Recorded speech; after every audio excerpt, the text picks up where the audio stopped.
You're watching VTV 15, your source for local government, history, and the arts.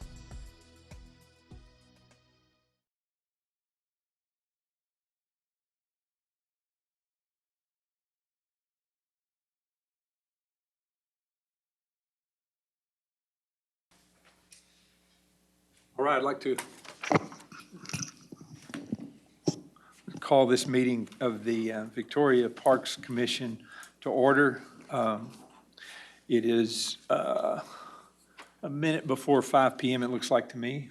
We'll just taking things down the agenda. We have a quorum. We're missing Commissioner Eder is the only one I think we're missing at this point, but perhaps she'll be along shortly. We'll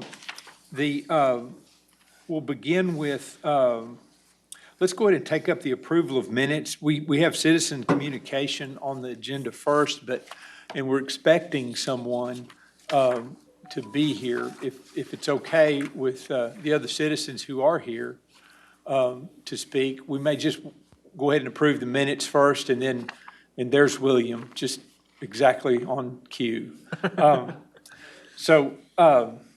How about we forget everything I just said, and we'll call for citizen communications. Is there anyone here who'd like to address the commission this morning, or this afternoon, sorry? William, oh wait, we have a card. Okay. We have two. We have one is over Dr. Reese. Okay. William is filling one out right now. Okay, all right. Okay. I recognized you, Dr. Reese. Dr. Reese, would you like to go ahead and address the commission? Sure. How many minutes do I get, Mr. Chairman? You know, I don't know, what do you guys think? 45 minutes enough time, maybe? Sure, that sounds good. I'm not long-winded. Anyway, thank you for allowing me to share some ideas about Riverside Park. I'm sure that's all on your minds today with all the water in Riverside Park. Sometimes since coming to Victoria in 1970, I've been interested in the development of the nature areas of the park. What I need. You got it? There we go. I would like to share some needs I observed in the overall development of the plans for the park. A regular schedule of mowing is needed so that areas of overgrowth do not develop. Some overgrowth areas make it difficult for one to walk on the nature trails. After significant rain, there are 3 areas on the nature trail that are impassable. This problem can easily be corrected by the application of a proper amount of crushed granite to each of the areas. The nature trail needs to have a proper amount of crushed granite applied to the entire length of the trail. Eventually, it would be ideal to have the trail in concrete, but I know that's very expensive. There are multiple black plastic drains installed along the trail. Some of these have no recognized function. These non-functioning structures should be removed. The remaining drains need to have the inside cleaned and areas of opening thoroughly cleared and maintained. An active program of eradication of non-native noxious plants should be established. This would lead to the eventual removal of all the Chinese tallow trees and McCartney rose hedges currently in the park. There are 2 trails previously open that are now completely overgrown. These should be opened up again for use. It would be desirable to connect the Athy Trail with the existing trail along the Guadalupe River. By the way, what we know as the Athy property is that area between Red River and Independence, or the road up by Hiller House, and the Vine and Bluff. That's the whole big area is the Athy area. And finally, I would like it would be helpful to develop a map of the current trails along with the recording of the length of each trail.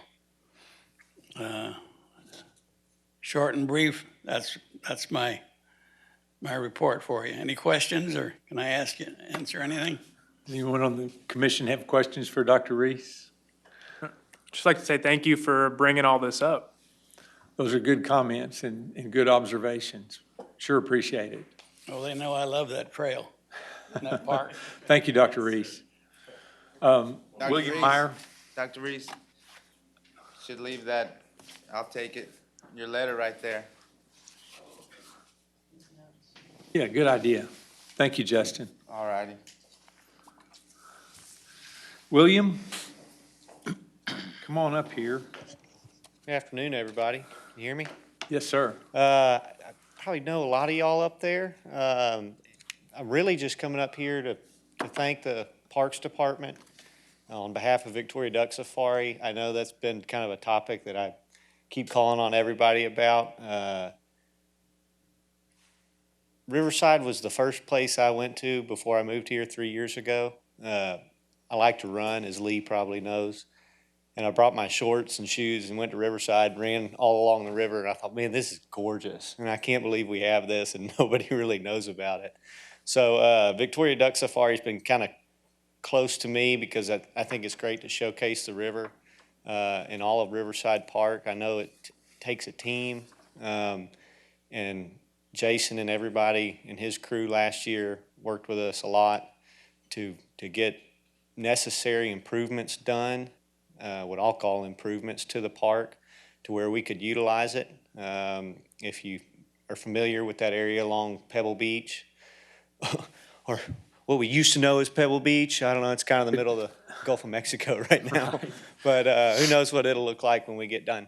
But you could hardly access the river right there, and anyway, they were just extremely flexible in working with us last year and continue to be this year on being able to showcase Riverside, Ashley, and Flo and everything that they have going, and then the river right there. And so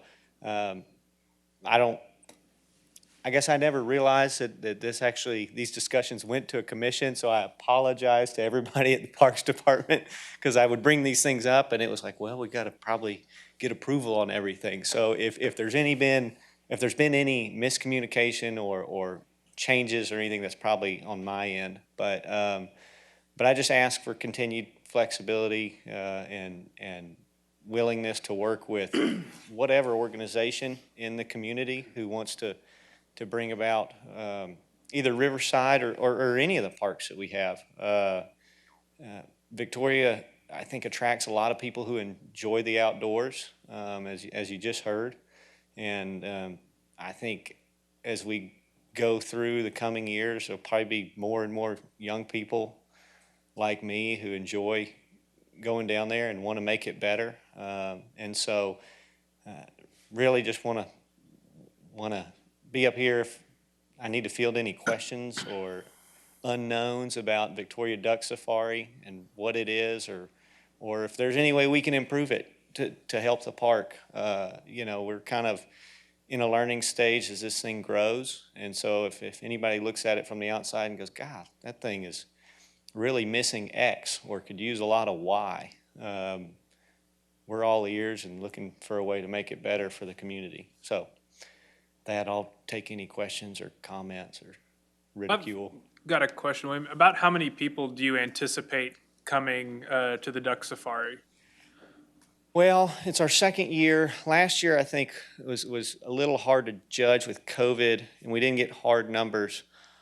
Although I know Derek got mad at us because we had too many people. And so I would probably budget 200 to 300 maybe on the high end. And so, but it's hard to say. And so much of that is weather dependent. We had a beautiful day last year, but if it's pouring down rain. So, I mean, from your perspective as somebody that's hosting an event for, that many people down at the park, were there any facilities or anything like that you thought were lacking, stuff that, the park could do better to improve access, feasibility, parking, restrooms, anything like that? Restrooms, yes, but I also understand the difficulty of building permanent structures in the middle of a floodplain. And so I would say down there, it's kind of a great event space. It's at the end of the road, so it doesn't have a lot of, it's good to let kids run around. There's low traffic count, and which is kind of a double-edged sword, right? Nobody really knows about it because it doesn't go anywhere. But restrooms, I'd say we're probably we brought in porta potties last year. But, and then, garbage cans. Nobody really uses them as much as they should. I don't know if that's because they're not in the right places or if that's just the nature of people these days. But I think you could always have more garbage cans. Thanks. Anything else from the commission? Are you going to do the practice race again? We're not. So we did that last year because we had literally no idea what we were doing. And the general land office is great, they help us kind of mitigate any potential environmental hazards that might come from the state of, thousands of rubber ducks ending up in sea drift. I'm sure Lee would have a heyday with that litigation. So not going to do the trial run, but we really, at this point now, we can just look at flow rates and get an idea of race time. So we'll kind of monitor that in the weeks to come. I will ask, last year we had a contingency plan for if there was a bad weather event, whether it be a flood or just raining that day. And we kind of thought we had one, and luckily we didn't have to use it because I don't think it really would have worked. But if there are any other parks or any other park facilities that, let's say it's rained the whole week before and we can't host it because we need to get equipment in there. I mean, not big equipment, but vehicles and that sort of thing. And it's not paved, so if it's going to be wet, we're going to have to go somewhere else or cancel it. But we'd love to be able to do something. I don't know if Parks has a pool somewhere or the duck pond would be great, but that's not really feasible right now. So I just asked, maybe down the road, if we do need to pull an audible and move somewhere else, if we'd love to use a Parks facility just because of, the communication we've had and building that relationship. So Could you use Athy Trail? There's a water feature there. I don't know if it's big enough. we might be able to, and I'll look into that. But I just we don't need to answer that today, but Yeah. I will pose that. That's the only other park that I'm familiar with that has a water feature is Athy Trail, right? Okay, I'll go up there and look at it. Anyway, thank y'all. Thank you. Thank you, William. Appreciate it. All right. Any other members of the community that would like to address the commission? If not, we'll move on to approval of the minutes. The minutes are in the packet that you have there, I believe. Or maybe they're not. Are they? You've got yours. I think I brought mine from the office, so I wasn't at that meeting, so I would like for someone to make a motion to approve or change the minutes if someone would do that. So moved. Is there a second? A second. Okay, second by Jesse. All in favor, say aye. Aye. All opposed? All right, hearing none, the minutes of the meeting from September 22nd, 2021 have been approved. We'll move on to other business, and without objection, I would like to take the items out of order and go ahead and begin with number 3. Take appropriate action on a resolution supporting Honor 361 Memorial. We have a somewhat lengthy presentation following that. So my proposal is to take item 3, then item 1 and 2, and finally 4. And on 2, we're going to discuss the possibility of deferring taking action on that plan until November 8th, just to give us a little more time than we've had to review the voluminous documents that showed up Friday. So some of those were, I think that makes more sense. Council will scoot back to November 16th, and so that'll still give plenty of time to make our recommendation to City Council. So without objection, we have a resolution which let me read it, and someone can choose to make a motion to adopt it or not, or modify it if they'd like. But a resolution in support of Honor 361, installing a Veterans Memorial in a location to be determined later. Whereas Honor 361 is a local nonprofit honoring veterans of the Iraq and Afghanistan wars. Whereas Honor 361 is asking for support for their monument project.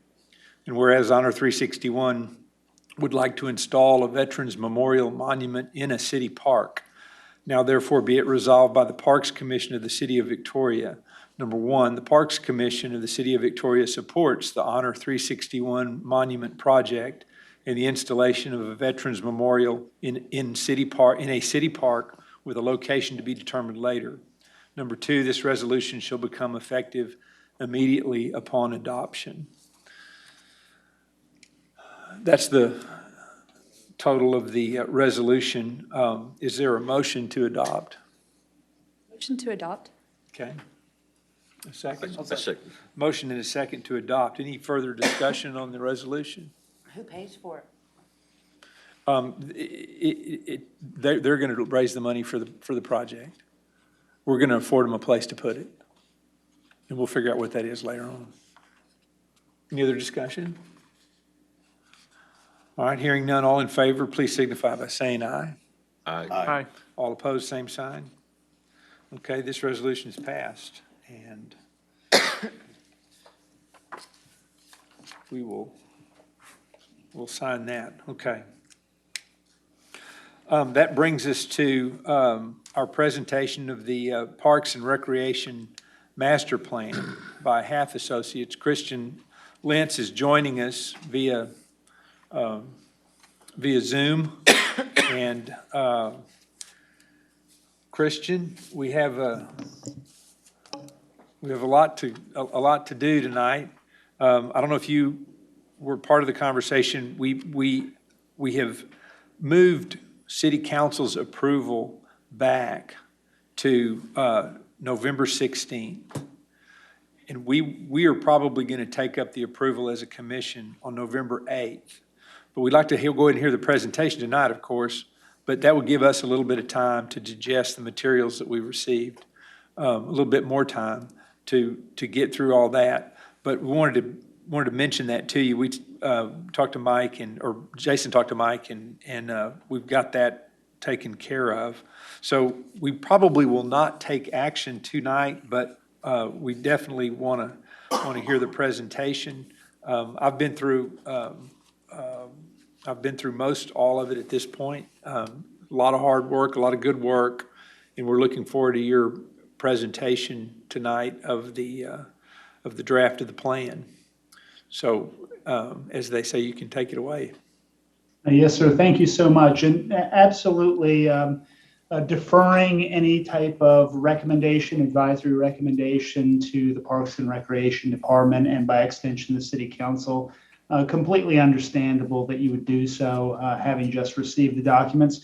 Doesn't necessarily mean, though, per your point, Mr. Keeling, that we can't go ahead and go through it and offer the opportunity to provide the members of the commission with a full overview. So I'm certainly happy to do that this evening. Let me go ahead, take a second here and share my screen. All right. Mr. Keeling, members of the commission, thank you so much for having me this evening. It's good to see all of you again. I'm sorry that I'm meeting with you on a day when the river's high again and you're dealing with issues in Riverside Park, but hopefully those flood waters will subside in the very near future. We at Halff Associates, having worked very closely with the City of Victoria's Parks and Recreation Department, are at a point now where we are wrapping up the Parks and Recreation Master Plan for the City of Victoria for about the next 20 years or so. Now, I say 20 years when we do a long-range plan for a community, whether it's a parks plan or a comprehensive plan, we're always looking at out 10, 15, 20 years in the future. But we also always recognize that certainly communities throughout the country, throughout the state of Texas, need to be able to look at those documents and update them during timeframes that are much earlier than the overall planning horizon. Wanted to take about, I think it'll take about 30 minutes or so this evening to give you an overview of the entire Parks and Recreation Plan document, share some highlights, since I know a number of you are just getting into the document, kind of help you interpret what you're reading and understand what the purpose of the overall plan is. And as you had mentioned prior to inviting me to speak, I understand that after some questions that you might have this evening, that you may hold off on taking any action until your next scheduled meeting. Hey, Christian, just really quickly, I wanted to let you know that we're seeing the presenter screen. So if there's another screen that you would like for us to see, just wanted to give you a heads up on that. Thank you. Let me Yes, stop sir. that share and go to the other screen.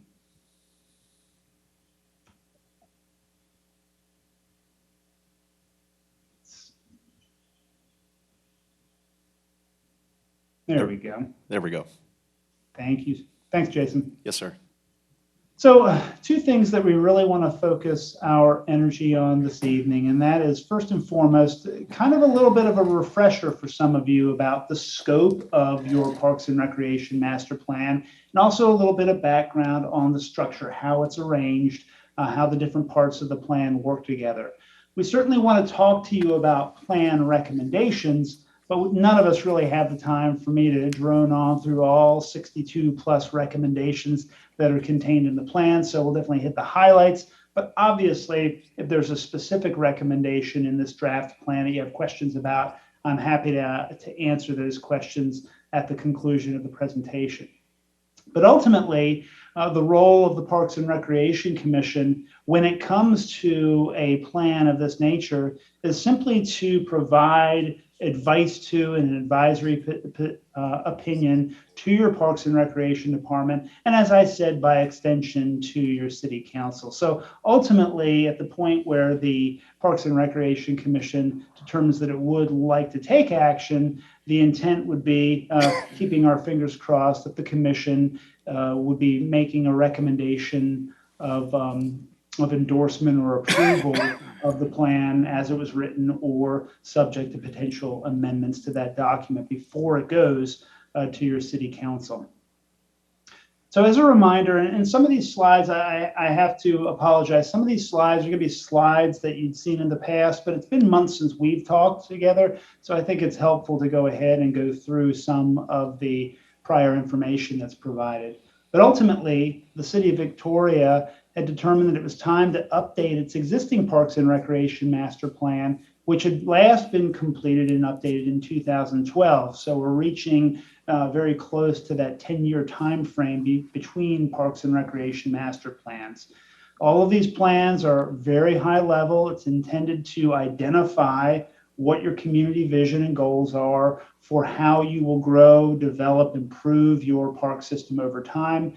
Certainly, as part of the planning process, we want to gain an understanding of your community's preferences when it comes to park space, when it comes to recreational facilities, and when it comes to programming. We want to make sure that your Parks and Recreation Master Plan really considers how your park space and your facilities are distributed throughout the community, so as much as possible they can be accessible to the greatest number of people in your community. We look at the facility, the condition of your facilities. We look at the programs and events that you're providing to your community. And ultimately, one of the things that the plan needs to do is it needs to set a strategic path forward for your Parks and Recreation Parks and Recreation Department, and for you as a commission, to determine how are we going to deliver recreational services efficiently. One of the main incentives for communities in the state of Texas to prepare and maintain a Parks and Recreation Master Plan is that it does assist you in gaining points when you make application for grant funds from the Department of Parks and Wildlife at the state. And so the way the plan is structured actually is structured in a way that is consistent with master planning standards or recommendations that the state makes. The plan has gone through 4 phases at the very beginning. We just wanted to work through what the vision was for your plan. Take a number of months to assess the current conditions of your parks and recreation system, prepare what we call the blueprint, and the blueprint essentially is that document of recommendations, and then finalize the planning process by identifying what we call your commitment. And that's basically it, saying what would your implementation program or your work program be to implement the recommendations that you're making in your planning document. Excuse me. Process started at the very end of last year, and fortunately, we have been able to keep on schedule for this master plan. Throughout the process, there were a number of interactions with key stakeholders and members of the public. We had individual city council interviews, but also as of this point, we've had 2 workshops with city council, one of course, which many of you attended. When it came to public outreach, there were a number of online surveys that were released, both for purposes of asking people about your overall park system, and then 3 surveys that asked residents about preferences related to 3 parks specifically that we were working on more detailed conceptual site plans. There were town hall meetings in March. There was also a public information booth over City Hall. And the slide says final town hall meetings pending, but Jason, I think I'm going to put you on the spot for a second. Sure. If you might update the commission on the status of the second round of public town hall meetings. Yeah, absolutely. So we actually have that one scheduled for this upcoming Thursday. It's going to be October the 21st, I believe it is, at 5 o'clock from 5 to 7 over at the Victoria Community Center. And so what we'll end up doing is basically putting this draft out there as well as some poster material that Christian had supplied us. And we'll be able to take any additional comments at that time as well from any community members. Thank you, Jason. Yes, sir. So your plan document, as you've probably all perused it by now, has 5 main chapters. Chapters 1 and 2 is basically telling people why the master plan was prepared, giving people an idea of what the existing conditions were at the time that the plan was prepared in your parks and recreation system. Chapter 3, assessing our needs, is that assessment of what does the community need, what does the community want when it comes to public park and recreation services in the near term and in the long term. Chapter 4 is basically your chapter of recommendations. And then chapter 5, as I had indicated previously, is basically a work program. What are you going to prioritize? How are you going to implement the plan? But also, how are you going to monitor that implementation and update the plan as necessary?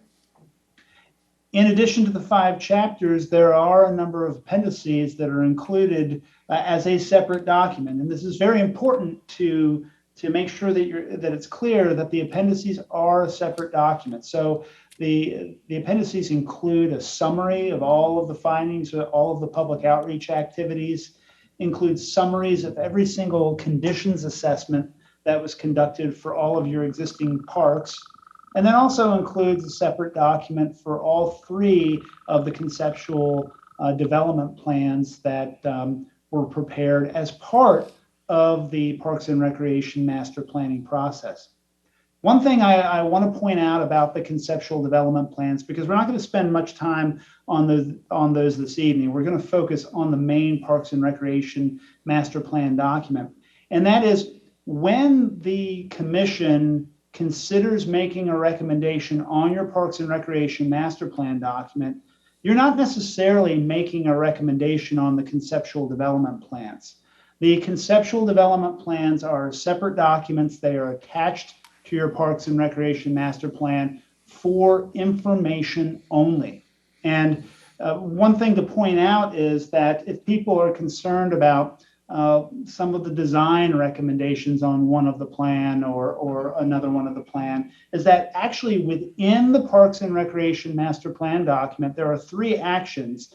And these 3 actions are the only references ultimately to how you would implement conceptual development plans that were prepared for MLK, Athy Trail, or Riverside parks. And it's very high level, and it just says enhance the experience of visitors by investing in park improvements, enhancements, and new amenities. And it's important to point all of that out to you because potential recommendation of approval of your Parks and Recreation Master Plan is not putting you in a position where you're saying, I agree with everything that was drawn in the conceptual development plans. Conceptual development plans are still subject to further schematic design processes in the future. And at that time, the commission, the council will have additional opportunities to help fine tune the ideas and the design ideas that were originally included in your conceptual development plans. So wanted to talk about briefly the goals that are in your plan for the park system. The 2012 master plan actually included 9 goals in it. And, we talked about those goals months ago. And from our position at that time, I think we were saying, look, we really feel like you should consolidate your goal statements because some of your goal statements from the 2012 master plan were very specific. And if you might remember, one of those goal statements was basically fix the restrooms. And, fixing the restrooms is certainly an issue, a potential action that you would want to take as a community to improve your park system, but it's not an overall overarching high-level goal. So this plan recommends 4 goals that deal with the growth of your park system, improvements to your existing park system, programs and events, and then what we call recreational service delivery. And basically that's a fancy plan or way to say how you administer and how you operate your parks and recreation system. So just touching very briefly on each of the 4 goals. And I do want to clarify that where we have text on these slides that's bolded and underlined in the plan, we're just trying to call out these statements for purposes of the presentation.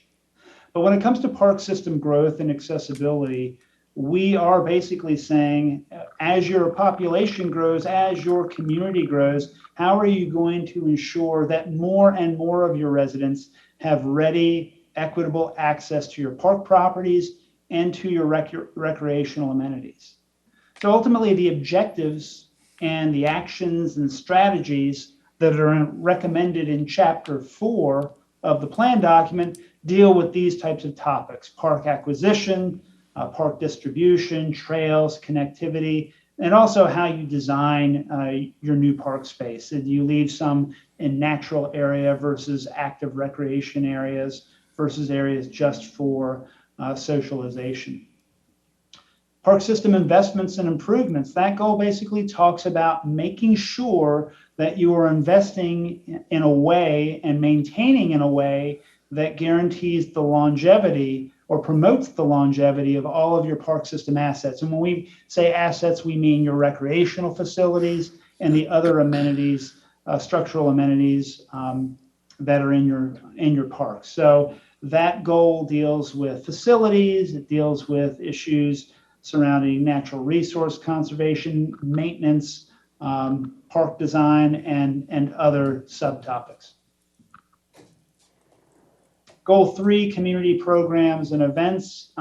Personal well-being, public pride is enhanced by essentially robust public recreational programming and events. And so that particular goal considers programs, events, how the park system relates to your cultural assets, and also considering programming that relates to improving public health.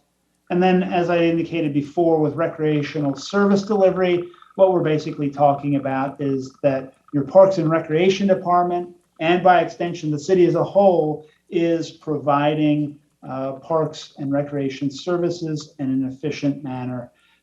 Key topics that relate to that goal deal with administration, certifying or accrediting staff, cost recovery, just a fancy way of saying make sure you recoup some of the costs that you actually put into the facilities that you build or the programs that you offer.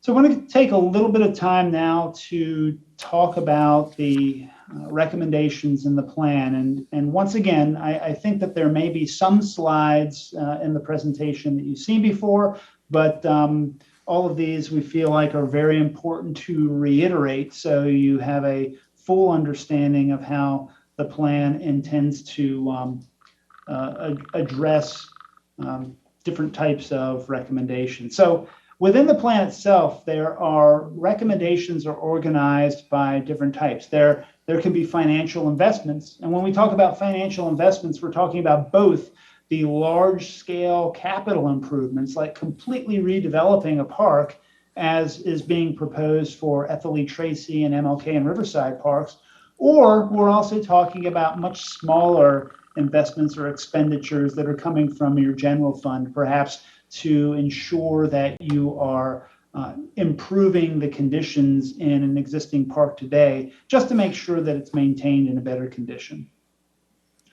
We also talk about recommendations that are called operational changes. And we're basically saying that these are actions or recommendations where your Parks and Recreation staff or other city staff just need to make a change to the way they are administering a certain process or add a different type of program that they might not be offering today.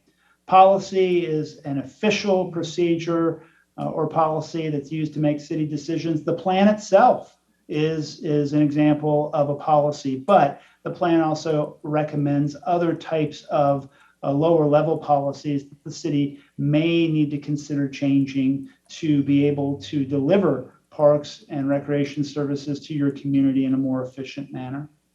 Regulation is just that. There are some instances in the Parks and Recreation Master Plan where we're saying, hey, some of the city's land development regulations should be updated to account for the need to build parks as part of the development process. That's something that I'll get into in a little more detail in another slide. And then we always like to point out to Parks and Recreation Commissions, to City Council, that yes, even though your plan is essentially a study, yes, that doesn't necessarily mean it solves all, it provides you all the answers you need. This is a very high level, long range study. So your Parks and Recreation Master Plan does in turn recommend some more specific studies for more detailed topics. We may have touched on the idea of level of service with you before, and we really can't overstate how important it is.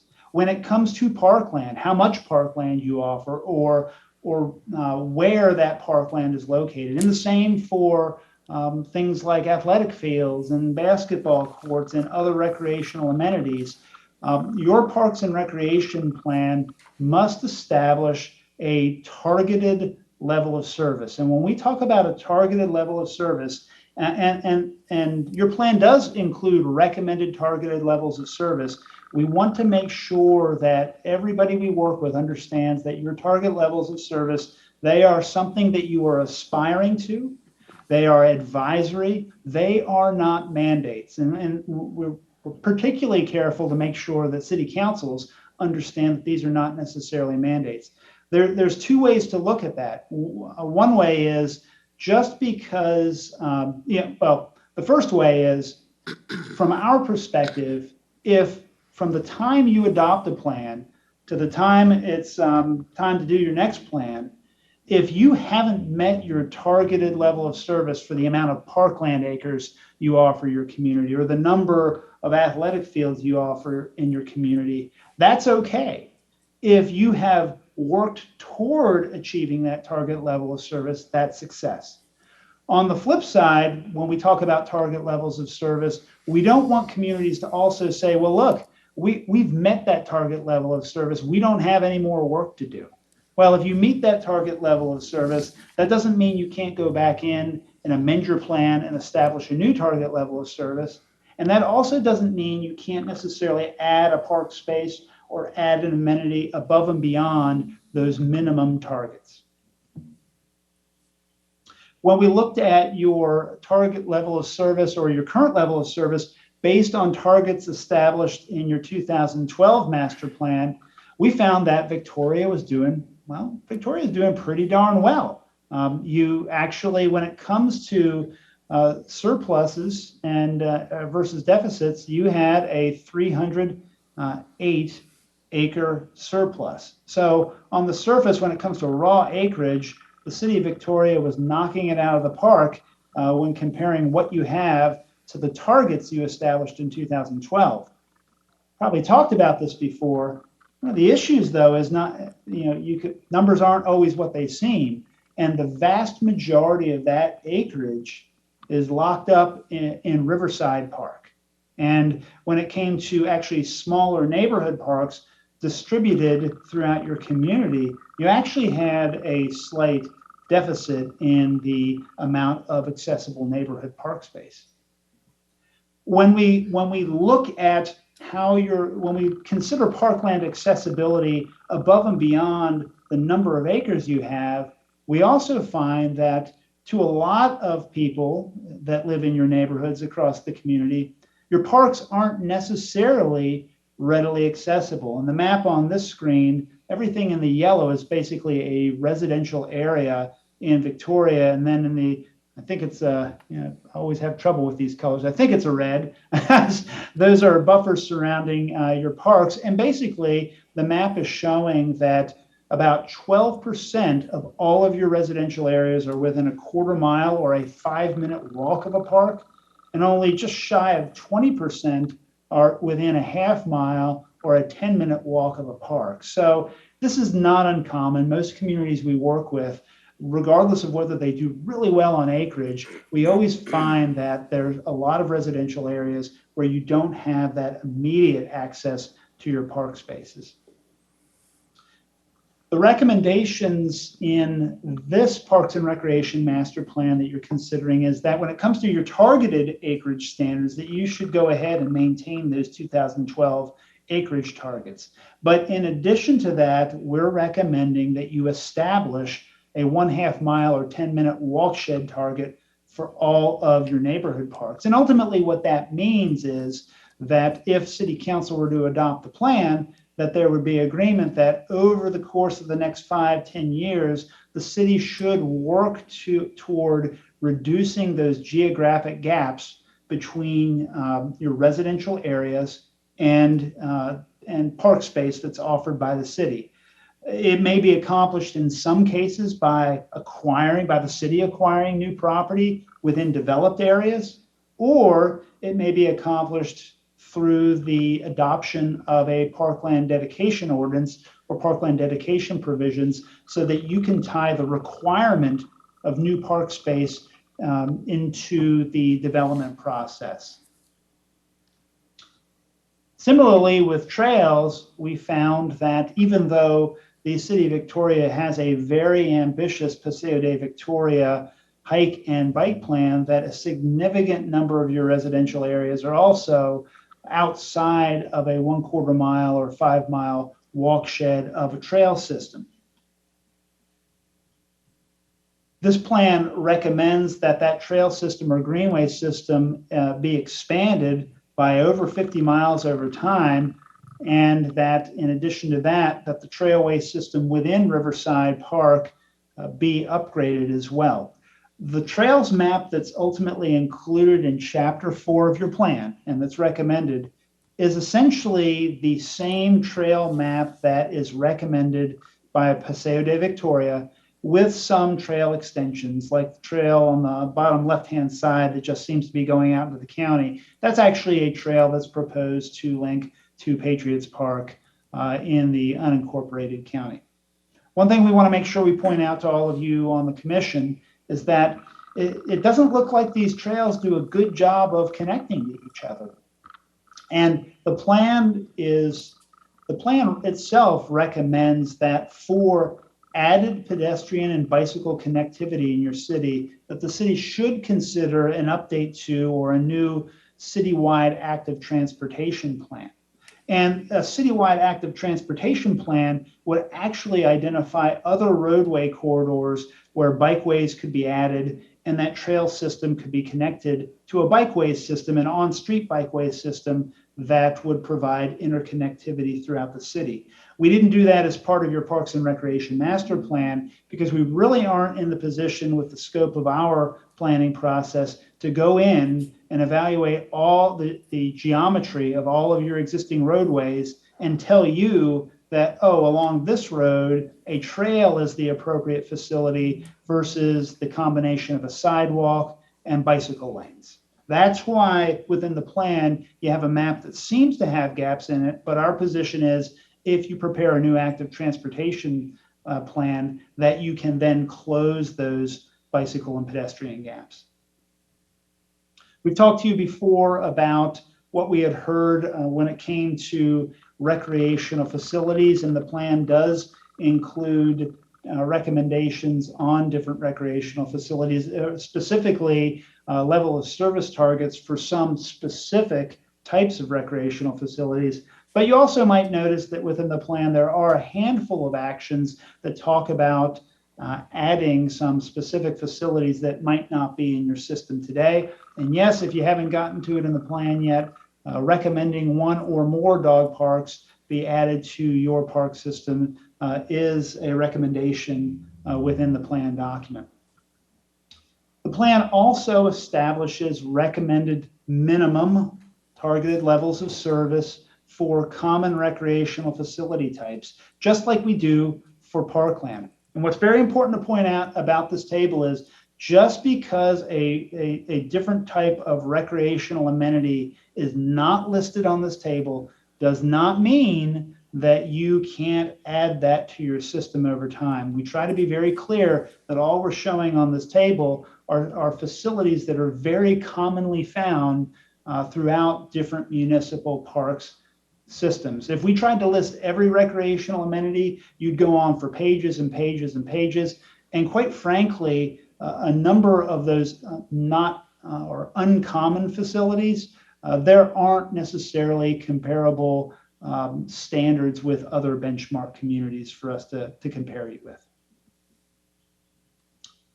I want to take a few minutes just to talk about some of the highlighted or key recommendations in each of the 4 goals, in addition to the recommended level of service standards. In Goal 1, your park system growth and accessibility, a lot of the recommendations in that relate to that goal do have directly tied to the targeted level of service slides that I just finished going over with you. There are 10 total recommended actions. One of the key recommendations that we hadn't touched on yet was the idea of civic parks or park space, adding new civic park space into downtown Victoria. We recognize, of course, this plan is being prepared or has been prepared concurrent with a new downtown master plan for the city of Victoria. And we wanted to make sure that being consistent with those recommendations, we acknowledge that vibrant downtowns do have different civic park spaces that are offered throughout those areas to make them more of a 24-hour destination, make them more of a 24-hour neighborhood. In addition, within Goal 1, I touched on the idea that you would, I don't know if you can hear the fire engines out there, but my apologies if you can. But I did indicate that we would touch on the idea of Parkland dedication. And the plan does recommend both that the city adopt land development regulation amendments that would require the dedication of new parkland as part of new subdivisions or new residential developments, or a fee in lieu of dedication. The recommendations of the plan also talk about development fees or development requirements, and also as part of Parkland dedication, the plan recommends that those provisions, if those amendments actually take place and are implemented by the city, include or allow the city to require the dedication of trail easements where a trail corridor is shown both within this plan and within your Paseo de Victoria plan. When it comes to your park system investments and improvements, you may have noticed that there are a number of recommendations regarding what we term near-term park investments. There's a table for every single one of the parks in the park system. We want to make sure that we point out that these actions are not intended to be, well, this is all the investment you need to do in these parks. These actions are structured solely as a means to say, these are immediate or near-term investments you should make to improve the condition of each one of these parks. So basically, we're talking about improvements to improve park condition, bring it up to a higher condition standard. That doesn't mean that over the course of the next 5-10 years that the city, in part with your recommendations, doesn't decide to add new facilities into one or more of your parks above and beyond anything that's mentioned as a needed improvement contained within this plan. There are some instances where the plan does specifically recommend some new facilities or even expansion. One example that we have is the potential expansion of Lone Tree Creek Park across Placido Creek to US Business Highway 59. I believe we explained it in the plan. That would include property that's already owned by the city, and also might actually be a suitable location for a dog park as well. We just throw that out as an example. We're not saying that space would have to be used by that, but that is one way that you could better utilize that expanded park space on the other side of the creek. We also recommend that expansion take place because one of the trail corridors suggests that it should bridge the creek somewhere in the background of the image that's showing on the slide right now, to the other side of the creek and provide access to the expanded park on that side, and then even extend beyond to the southeast, beyond US Business Highway 59. Another key recommendation out of the 34 total actions that are recommended for Goal 2 is to improve your walk sheds. And essentially saying that if there is making sure that you have developed accessible paths within 1/4 mile of all of your park spaces between the park space itself and the surrounding neighborhoods. Now, accessible paths may mean new sidewalks. It may mean new crosswalks. It may mean, in some cases, new signalized intersections to allow neighborhoods that are on one side of a major roadway to allow people to safely cross to the other side of the roadway. But providing walkshed improvements and increasing the level of accessibility, or the comfortable level of accessibility for your residents, should continue to be a high priority. While those improvements may not necessarily take place within each of your existing park properties, it's just as important that you, as a Parks and Recreation Commission, have some degree of say of how you think your residents can better get to the park properties in your system. When we talk about community programs and events, this plan doesn't necessarily recommend or promote a significant amount of program addition. In fact, we've heard through the public engagement process that people really value the events that the city provides, and a lot of community programs that the city of Victoria may provide, may otherwise provide, are actually being provided by third-party vendors. The recommendations in this plan document recognize, though, that the city of Victoria has to continually monitor participation in the programs, monitor the ages, the demographics of the people that are participating, and continually consider if there is a low-hanging fruit, a program that could be provided, continually consider whether or not that is something that the city can take on, perhaps to replace a program that's no longer popular, perhaps to be an addition, or perhaps to fill a gap where the city of Victoria really hasn't in the past been able to provide programming for different age groups, age categories in the community. And then when it comes to recreational service delivery, the 11 actions that relate to that goal really deal with how the city, as I said before, can provide those services more efficiently. And there are actions within that goal that talk about different methods of analyzing and implementing new cost recovery measures so that the city, whether it's through registrations, rental fees, program fees, can start recouping a higher percentage of direct costs for those services that it offers. And I do believe the most recent fiscal year that that need to recoup some of these direct costs is reflected in some newer goals for doing just that in the most recent budget cycle. So that is, as I indicated, the very high level overview of the Parks and Recreation Master Plan. I'm certainly happy. I'm sure Jason's certainly happy to answer any questions you might have at this point.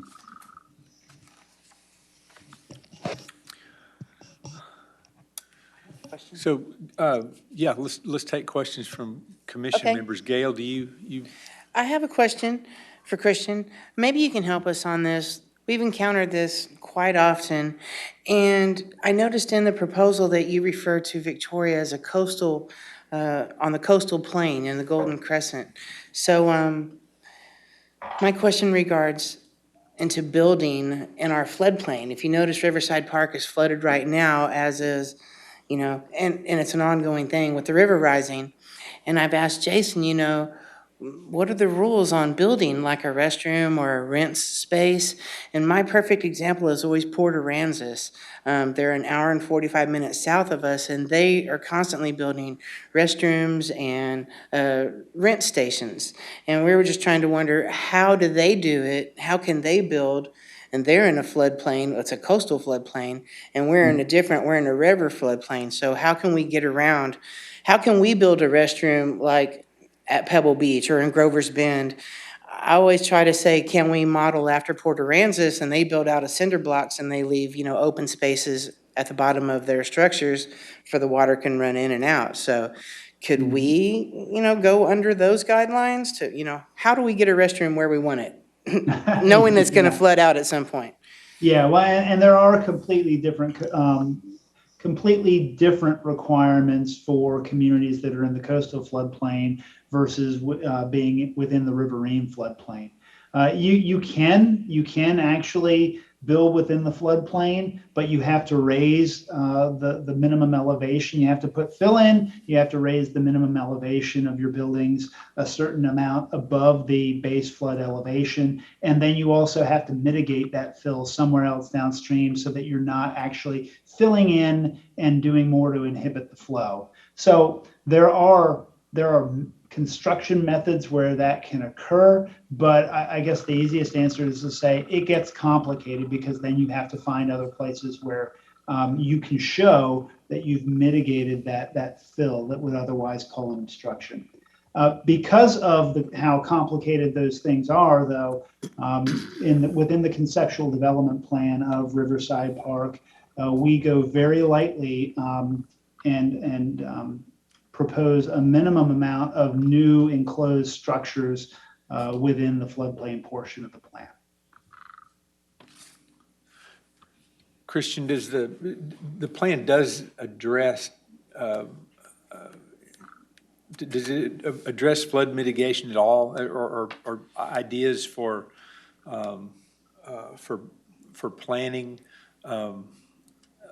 going forward to deal with events like we have now? This is it's pretty remarkable. Every time I go down there when it's like this, it's amazing to me how deep underwater the whole place is. And I just wondered if are there, like you said, I know it's costly, I know it's complicated because you've got to mitigate. You've got to, if you do things like this, you've got to make sure you're not making it worse somewhere else. Yeah. But, The plan itself does not get into details about the mitigation when it comes to new structures. I will tell you, though, that through any schematic design process our landscape architects would do, or any other landscape architect you're working with, they're going to work with your staff on appropriate material selection so that it can better withstand high water flood events. Christian, I have a question. I love the investment plans that y'all have for all the parks, and I haven't gotten to finish reading all, 60 odd pages of it, but it might be further down in there. There's a lot of great recommendations as to things that should be put in, new picnic tables, new picnic shelters, signage, things like that. Two questions on that is, number one, is there an aging depreciation schedule that goes along with that, knowing that, hey, if we're putting in, $100,000 worth of these new picnic tables, how long should we expect to get out of those? Are those 10 years and they're going to be addressed in the new master plan? Or is it, here's what it is and use them as long as they last? Because I think that, from what I've seen in a lot of the different park structures, it's, we're going to put this in and we're going to use it until it literally falls apart, and then we're going to look at replacing it. And then second, along that same lines is just kind of an ongoing operational cost for some of these new things. Like, I'm assuming that there's maintenance with some of, the bug rated lights. How much is that going to increase the Parks Department budget to manage all of these new facilities? Is there any type of time or budgetary document along with that for maintenance of new facilities that are being proposed to be input? Well, two response to that. First and foremost, one of the recommendations we make in the plan is that the department does need to have more thorough maintenance schedules than Jason's currently inherited. And I know that he's working toward that. I know that your golf operations has a very thorough maintenance schedule, and Jason's doing a lot of work to update the maintenance schedules and procedures for the rest of your parks. And presumably that those updated schedules, procedures will directly respond to some of the examples you provided. But also within the plan, there's an action right before we get into all of those different near-term investments. And the action was structured to relate more to the conceptual development plans, but it really applies to any of your park investments. And we talk about including what we call a more assessment as part of conceptual development plans, but it really should be included as part of any major grouped investment of new facilities in any of your parks. And your more plan is basically your maintenance, operations, revenues, and expenditures plan.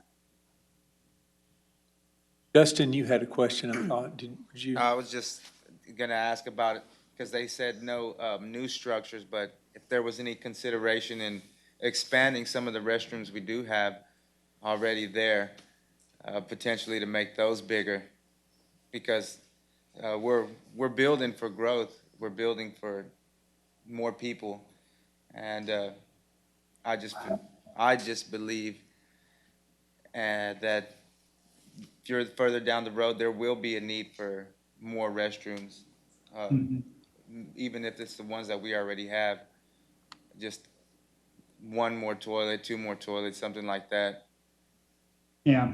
Well, no, if you're talking specifically about the conceptual development plan for Riverside Park, it's not recommending expansion of the existing restrooms, although there are other locations, one in relation to the new soccer complex and one in relation to an enhanced play zone up on the bluff by the Parks Recreation Office, where additional restroom facilities are recommended.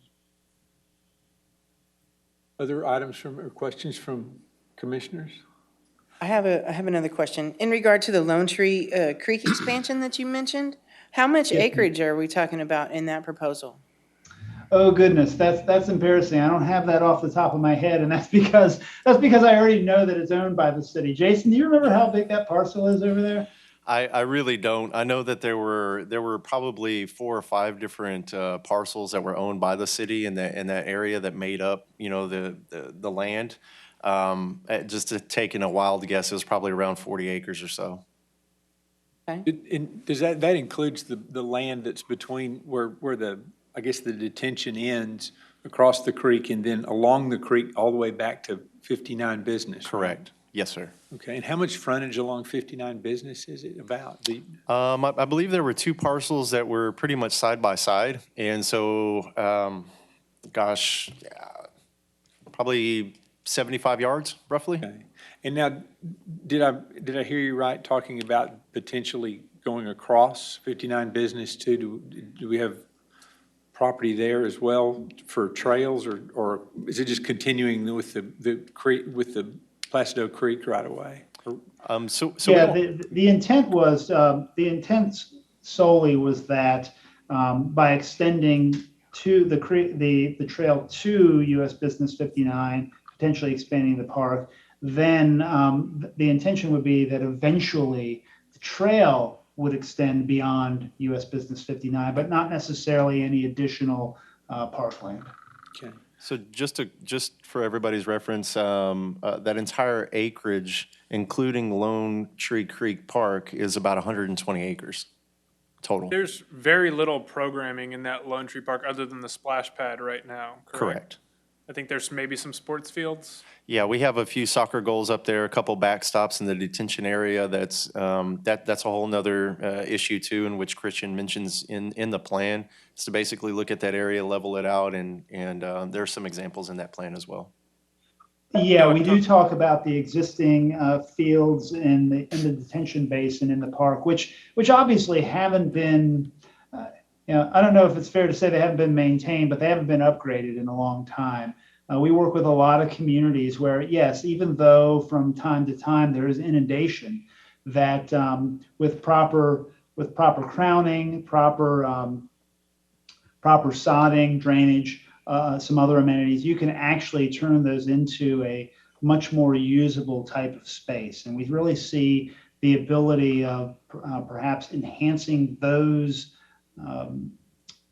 fields within the detention basin as a way that you can address your existing multi-use field deficit, but also get more field space further on the northern side of town, for more accessibility.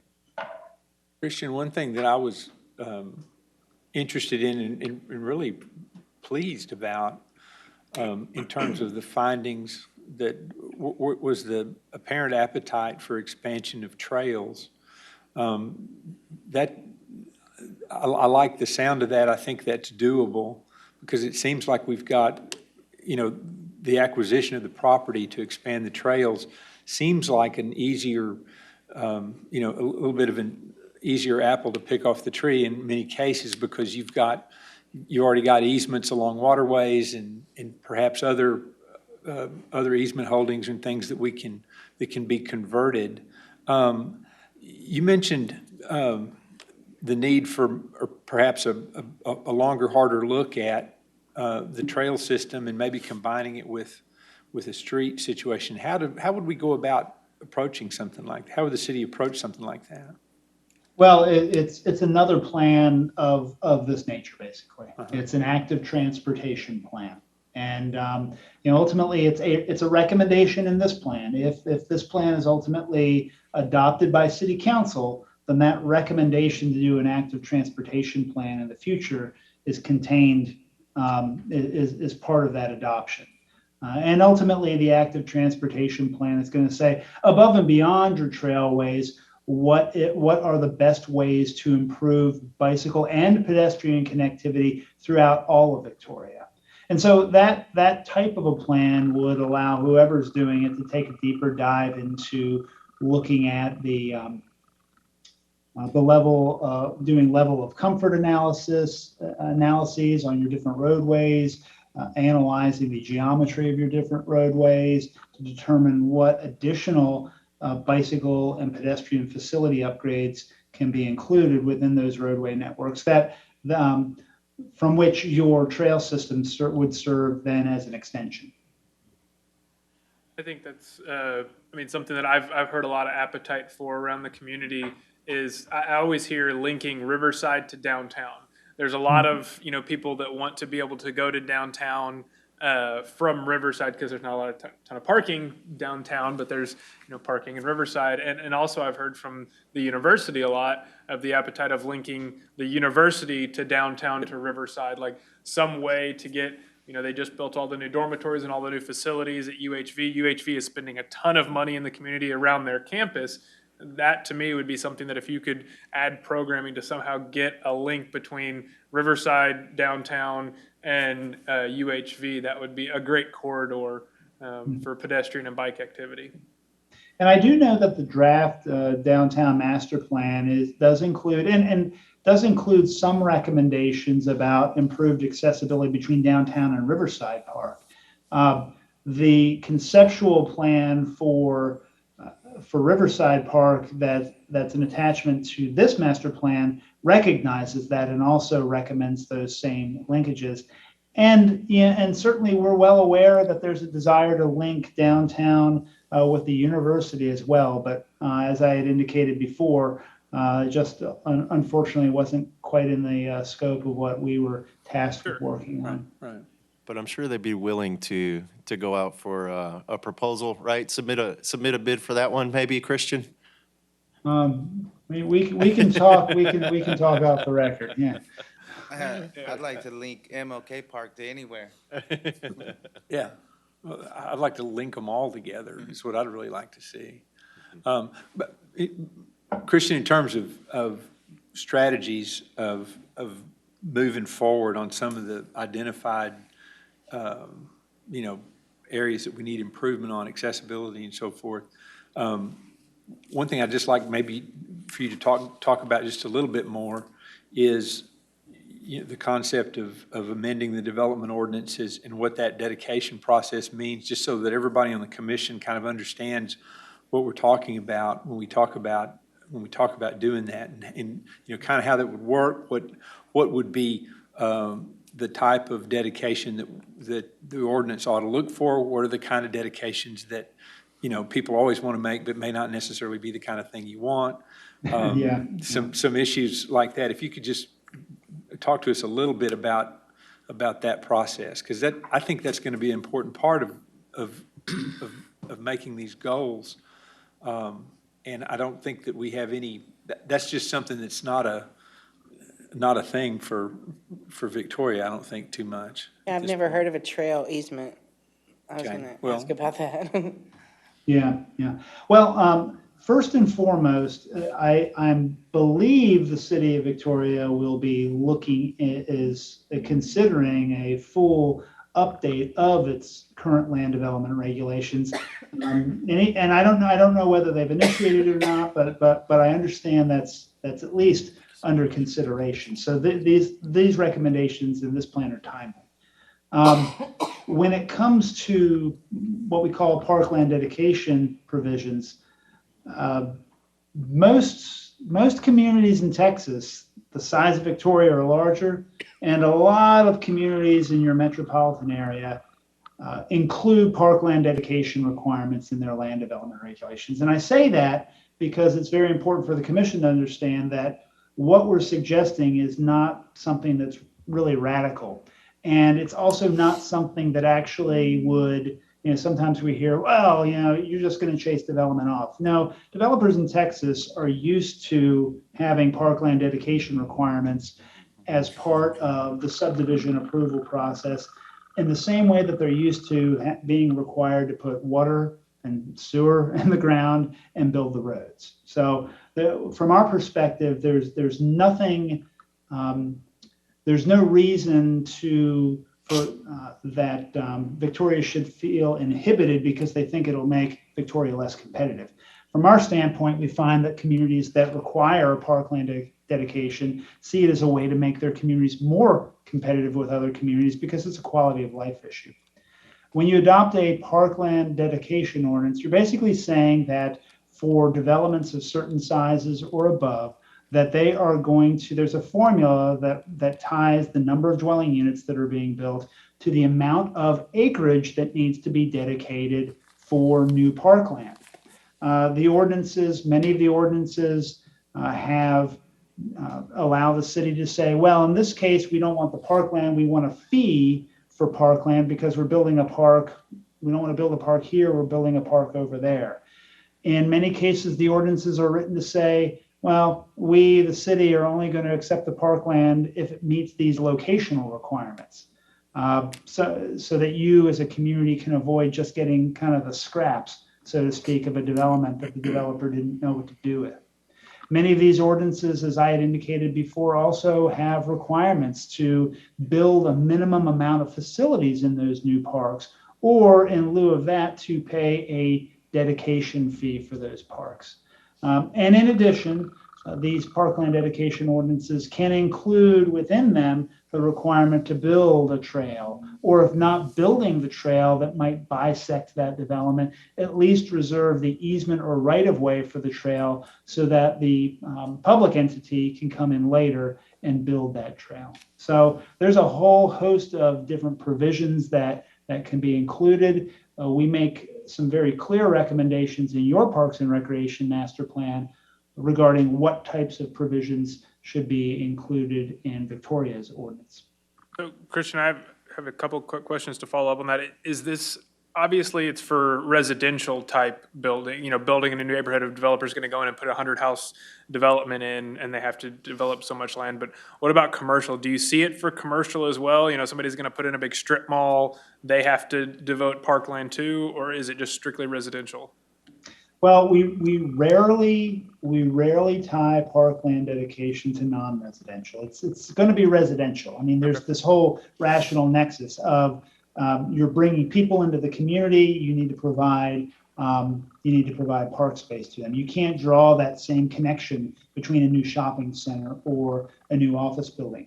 But what you can do, and what we have in the plan also, is to say that you can also have requirements for public gathering space or common area as part of new developments. It's not uncommon in Texas for different communities to say, as part of this new shopping center or as part of this new office building, you do have to identify, incorporate, and build some space on your site that allows for public gathering on that site. So although we can't necessarily write the ordinance to require non-residential developments to dedicate or pay for park space, you can require them as a community to incorporate some sort of social gathering space on their sites. Okay. And then you kind of touched on this a little bit, but as far as the programming or like the facilities within the park, you said that's usually provided by the developer, or they pay a fee so that the city can then put in equipment or trails, whatnot? Well, a well-written ordinance provides you, the city, with the opportunity to say, we're going to require that you go ahead and incorporate facilities from some sort of list we've created, or we feel it's in our interest to just take the development fee. A lot of times when a community chooses to just take the development fee, oftentimes it chases the same community saying, we want the dedication fee in lieu of the parkland dedication.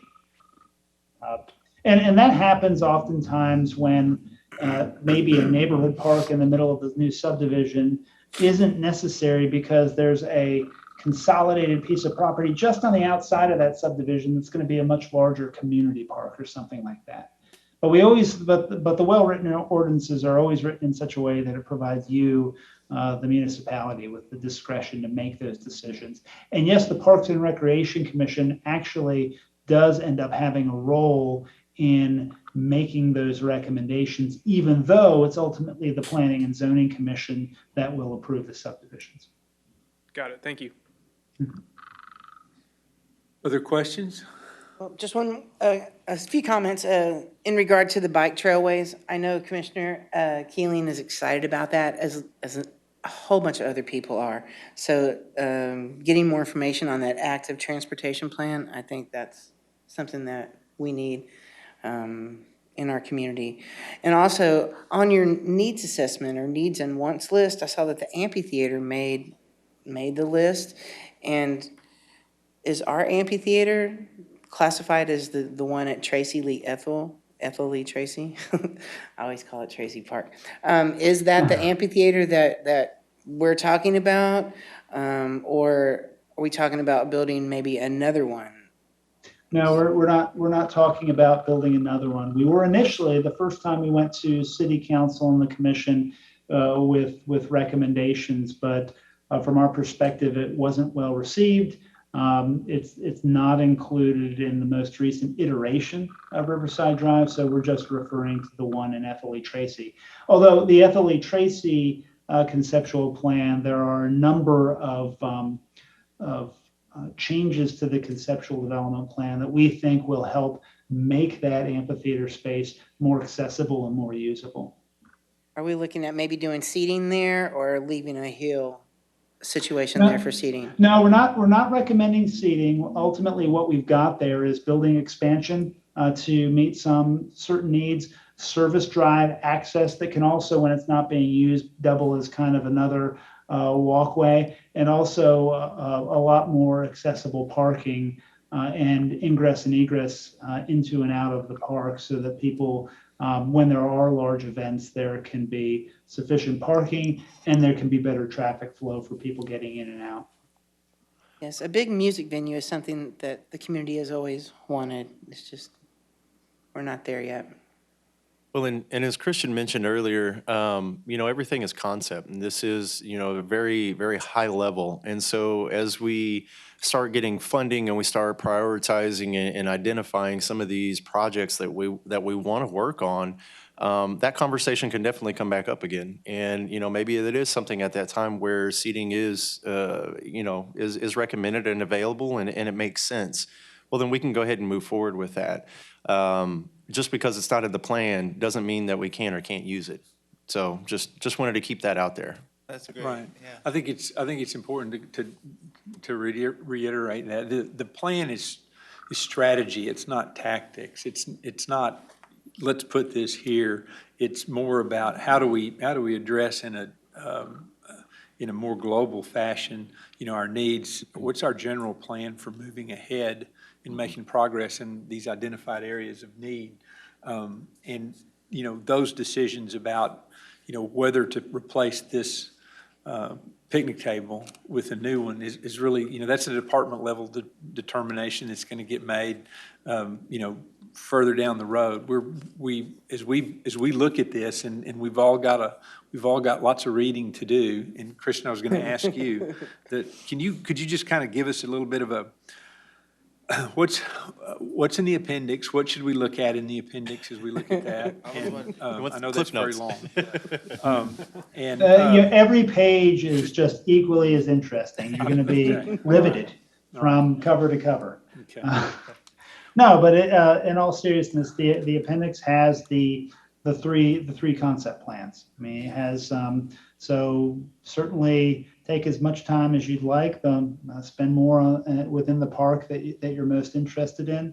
But all of the conditions assessment itself might be information that you might find a little bit dry. Right. And then even some of you might feel as though you don't necessarily need to go through all of the comments, all of the individual comments from that were received through the open houses and the surveys from the public. Although certainly, as you've seen with some of the quotes we've put in, we've made sure we've gone through all of those and tried to consider every comment that we're getting. When it comes to the plan document itself, certainly Chapter 4, that's the meat of it. That's the recommendations there. Not only the recommendations, but the recommendations with some degree of explanation as well. Well, and I'm going to confess that I haven't gotten to 5 yet. So tell me what's in 5. What are we going to be talking? What's Chapter 5 going to tell us? So Chapter 5 takes all of the recommendations and the recommended actions and kind of identifies some degree of priority when they might be initiated, whether it's a short-term initiation or a long-term initiation, or whether it's an action that just should be ongoing from day one. Once you've gotten through all the plan and you're really tired of reading it, what people sometimes overlook, and I'm glad you bring it up, Mr. Keeling, I would definitely recommend every member of the commission look at this, is after the tables in Chapter 5, there's a few pages on plan administration and implementation. And there is an ongoing role for the Parks and Recreation Commission in that. So I think this whole idea of how you implement the plan, how you monitor that implementation, and how you amend the plan, that's very important for you to be aware of, because it's very common that, everybody's excited about the plan gets adopted, we wave goodbye and leave, and then communities don't necessarily refer to it much after that. Well, I think that's, This plan says, you need to monitor it on an annual basis. And if you want, and you feel like it's not serving your needs, 3-4 years down the road, you don't need to wait for me or somebody else. You've got the power to go ahead and amend that and refine it as you go. well, I think that's one thing I wanted us to all really appreciate and acknowledge is that, the idea about the plan, being, okay, we got a plan, put it on the shelf, going down the road. We're here to pull the plan off the shelf every now and then and dust it off and look at it and make recommendations and keep the thing. It's our job to be excited about the plan from now on, not just when we adopt it, correct? Absolutely. As a commission, and I know many of you are very new to the commission. And sometimes you might wonder, okay, what are we going to do next? What's the value of our time on this commission? Well, you know what? Even if you have an agenda that only has one item on it, it's certainly within your power to say, we're gonna make sure that we're talking about this plan every month, and we're going to take it on our own shoulders to continue to monitor it and keep the pressure on Jason to make sure that he's implementing it. Thank you, Christian. I appreciate Not leaving it that. on the shelf, Jason. That's right. All right. Other comments, other questions from anybody? All right, well, Halff Chris, also? sorry, Is Halff also doing the downtown master plan? I'm sorry, say again? Is Halff and Associates also doing the downtown master plan? No, there was a different organization doing the downtown plan. You guys worked with them some, They though, didn't you? collaborate? Yeah. Yeah, so that's one thing to mention too, is that Halff Associates was able to connect with a few of the consultants that we have working on some other master plans, one of them being the downtown master plan. Christian, I can't remember, did you also speak with one of the other master planners, was it drainage? With the engineers that are preparing the drainage master plan. And In that fact, was- we had a few conversations with them, even all the way up to the last city council workshop last month. Okay. And a lot of that was about connectivity and, utilizing some drainage ways for trails, et cetera. Well, Christian, thank you very much. We really appreciate all your hard work on this. The plan is, it's quite an accomplishment. There's a lot there for us to get through, and a lot there for us to look at and to think about. So again, thanks for all you've done in your organization.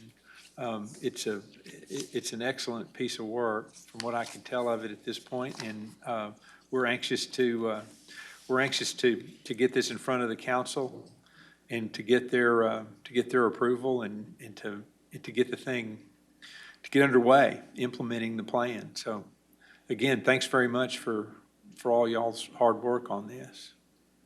Yes, sir. Thank you, Mr. Keeling. Thank you, everyone on the commission. If between now and when you determine you want to take action on any sort of recommendation to council, you have any questions, please feel free to submit them to Jason. He'll get them to me, and we can get answers for you. Okay, that's great to know. Everybody remain cognizant of that. If we do have questions, let's let Jason know, and we'll get those back to Halff and Associates. Christian, thanks again. Thanks, Christian. Thank you. Appreciate it very Thank much. you. Thank you. Christian. All right. I have questions. Do you know why it was named Lone Tree Trail? Which, The trail, Lone Tree Trail, do you know why it was named that? One of the trailheads is at Lone Tree Park. Okay. that's what I was thinking, just because of Lone Tree Park was the only thing I could, That's kind of where the parking is for it, and then it kind of dead ends over by the high school. yeah. Lone Tree Road Is is further down. further, yeah. I Right. thought it was called the Miori Trail. Because it goes by Miori Plumbing, or it goes across Miori. Well, Miori Street over Yeah, there is closer. I honestly always thought that's what it was called. Is there a sign that says it's called that, Lone Tree No. Trail? You're talking about the concrete trail? Yeah. Yes, splash pads Yeah. on here. What's it called? Well, no, Jay? that's Lone Tree Park, but By which one? by Lone Tree Park, the trail. Is there, Oh, what is yeah, the it's just hike and trails? bike trail. The Lone Tree Hike and Bike Trail. Is that its It has three technical names. name? Yeah. That's everything that we've found so far, Lone Tree Hike and Bike. Oh, Yeah. so it Okay, starts with Lone all Tree right. Hike and Bike Trail? Yeah. Because I was thinking, we I don't know always who thought it named was it. Maori Trail. Right? Yeah. Maori Trail. I can see why there's confusion with the Because Lone Tree there aspect is a of it, Lone for sure. Tree road and then Correct. it's And it's not not. anywhere close to it. Exactly, Right. so it's confusing Good- because, good you know, point. caterpillars over there and stuff. Name it. That's a good. I was gonna bring this up as well, because you had Jason's mentioned the amphitheater. I've never been to a production at the amphitheater, and I saw the other day that they're doing Moana on October 23rd and 24th, which is next weekend at the amphitheater. So if anybody, I'm gonna go check it out, because again, I've never been or seen anything there, but I want to go check it out. So 6:30 p.m. I think it's Theater Victoria that's putting it on. I believe so. Over there, and it's free, is what I understand as well, right? Believe It's so. $15. I'm getting head $15? nods, yes. Uh-huh. Okay. Oh, it's 15. My new daughter is in it. Oh, okay. So Okay. yes, she has like 5 parts. Congratulations. Yeah, I'm excited. One other event that I wanted to reiterate, because we talked about it a minute ago. There's one more public comment session, correct, coming up? Is that what? Correct. Yes, sir. And is it this Thursday? It'll be this Thursday, yes, sir, at the community center. At the community center at 5 o'clock? Is that 5 what- PM to 7 PM, yes. 5 to 7 at the community center this Thursday. What is this? It's just an open house to present basically what we wanted to do was present with the community a draft plan and some of the concepts that we have for, the 3 parks. And so that's what we'll be doing at that open house. We'll still have some comment cards. It's not going to be interactive, but it's going to be informative. So, we won't have the blue dots or the yellow dots, those kinds of things like we had at the first open house. Just, merely presentation and some comment cards in case anybody has a few suggestions. Okay, that's good. Good to know about. All right. Anything else on the plan from anybody at this time? Like I said, what Jason said is that council is put off their approval of whatever our recommendation is until the 16th of November. So this will give us time to get through the thing, because it's too much to get through in a weekend. There's a lot there. Did everybody get the plan? Was everybody able to open it? Everybody able to? I 1 through 4. I don't have 5 yet. I don't know. You I didn't didn't get that check one? email. There's a link. You sent that- the link and you had to log into Microsoft to be able to view it. That's the one you're, Yes. Yeah. 5. Yeah. Well, yeah. there was one that you didn't have to log into that I got from you, and it was simple. And you Yeah. got the whole plan up. You can download it if you want, or you can just look at it it was the most recent one you sent. I'll resend that link again. I have a link that I got from Halff Associates that I originally sent out, and then some folks said that they couldn't access it, so I opened up a OneDrive account and sent it to y'all that way through the OneDrive. So if you can't access either or, what we can do is we can print off the entire plan, and we can have it ready for y'all by Wednesday or Thursday of this week. I was going to ask if anyone would like to have Yeah. a hard copy. If that's easier for you to get through and read, let's get one for you, because I think it's important enough that we Absolutely. do that. It's not that big. I mean, it's a lot of paper, but I mean, It's a couple trees. they're small. They're small I like trees, her Jason. copies. But I know. It hurt really, me if right here. anybody would like one, please let Jason know. And Jason, will you get anybody on Absolutely. the commission who wants a hard copy? Absolutely, yeah. I mean, if there's just a show of hands right now, I can, I might like one. okay. Yes. I'll Yeah. give it to them. Okay, so what we'll do is, we'll just print off we'll print off one for each. And if y'all want to, go ahead and come up to the Parks and Rec office, I guess. When we think we can get that, by Thursday? Tomorrow? Okay, yeah, we'll have them ready for you by tomorrow. So Wednesday or Thursday, if y'all want to swing by the office, feel free to swing by and pick it up. Okay, all right. Well, I appreciate that, and I think that's, Absolutely. that'll help. I get it nothing, no computer. Do what? I get it nothing. We're not Finally got dating yours. ourselves now, are we? Yeah, I still like the printed off stuff too. I have a hard time, and I don't know if I'm the only one that grasps this, just like working in a business where like everything goes off of a budget, and then seeing all of these huge numbers for like parks improvement and having no idea what the actual budget is, like going to city council and saying, hey, here's this big dream list package of, $60 million worth of improvements that we want. Like, I feel like it would be so much easier for me to say like, hey, here's what we think the city is going to approve. Here's the budget constraints. We've got $20 million for the Parks Department for the next, 5 years for capital improvements. Like, how do we prioritize this?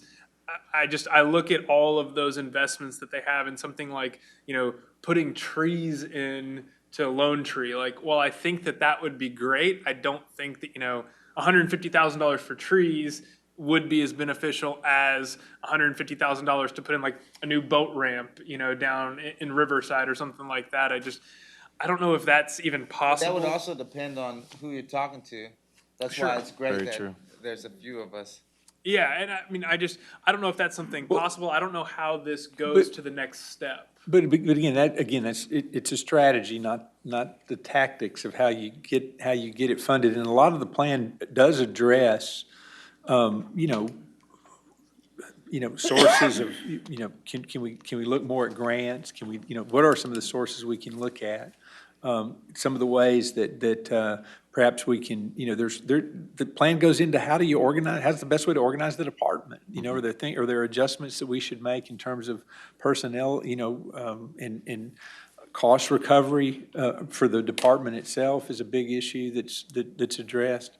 But yeah, it is, to some degree, it probably is a challenge to council to say, look, we have a lot of good things that we can do. They're all beneficial in their own way. We're going to have to make choices about what we can do and what we can't do. But I guess the plan hopefully helps us recommend the changes that will get the most bang for the buck, to move the needle the farthest that we can move it for the least amount of money. And the plan also, I think the plan also tells us where we have deficiencies and what we need to work on. And I think that's kind of the beauty of it. It's easy to get tight. It's easy to get looking at, well, $60 million, where are we going to get that? We're going to go float a bond issue. I kind of doubt it. We have a great history on that. Passing bonds. Don't get me going. It also says too that they have funds in this year's budget for a new takeout dock. And so. Yeah, I was just using that as an example, okay. like not specifically, but just. Right. Again, I like I've just having both. I like both ideas.